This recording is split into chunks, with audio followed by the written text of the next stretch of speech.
Hi everyone, and we're back. Sorry for the delay, but we had a little bit of a hiccup in our trip. We had a what they call a bomb cyclone hit Colorado, and is now causing havoc going across the east coast as well. Towards the east of us. Now that meant we couldn't get out of Denver, so we had to do some alternative arrangements. So we're just flying out to San Francisco today. It's been really good. We've made the most of it. Day three, I'll do a bit of a recap. We spent the morning with Peter Adams and Barbara T. Bauer from the Rocky Ventures group, and Peter led us through the US angel investing scene, particularly his venture group that he has. So I really enjoyed this session. It's probably one of the best things I've seen. We really discovered the difference, I guess, between the Australian and the US angel investment scene. And Peter's been to Australia, and met a lot of people over there, so he does understand it too. So he was able to give us a good comparison. Now, the difference I found with these guys over here is just the openness, just the spirit of openness and sharing that I see, and I actually feel like I can take part in this community and actually have a good interaction with these people, as opposed to sometimes in Australia it feels very closed off and kind of pretty elitist and a bit of a boys club, I have to say.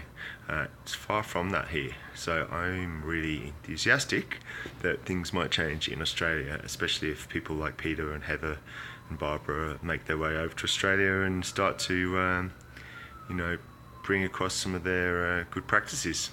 So that's really good. We did our session in the Thrive co-working space. Now, co-working spaces, I've seen a lot of them, and I wasn't really expecting to get much out of this trip to see this co-working space, but it was beautiful, and the guys that designed it have done a really good job, I have to say. I could definitely work there.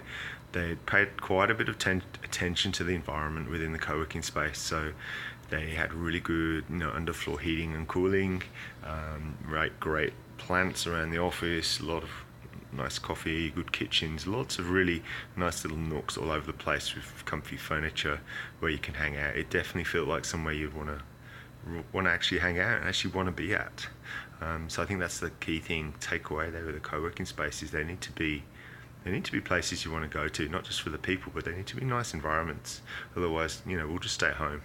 So that was great, and because we had all the snow, we headed off and had a bit of a debrief in the afternoon, and then we did the Build and Brews. Actually, Build and Brews was the night before, I believe. I'm getting confused, with Ariane, which was we built a little drone. So you do a maker project, plus we have a beer as well. So it's a really nice combination. We do it at a brewery. Everyone in our group completed their drone. They all flew. Mine was a bit crap, I have to say. The battery was a bit flat and it just scooted along the floor. But I was also super nervous because I was the electronics guy, not to make a mistake, so I was very slow with mine. So I was definitely one of the last people to finish. But I was really impressed with how well our group did with it, and hoping to see more of those kind of events in Australia. So now I'm going to sign off, and I will give you a day 4 recap soon. See you later.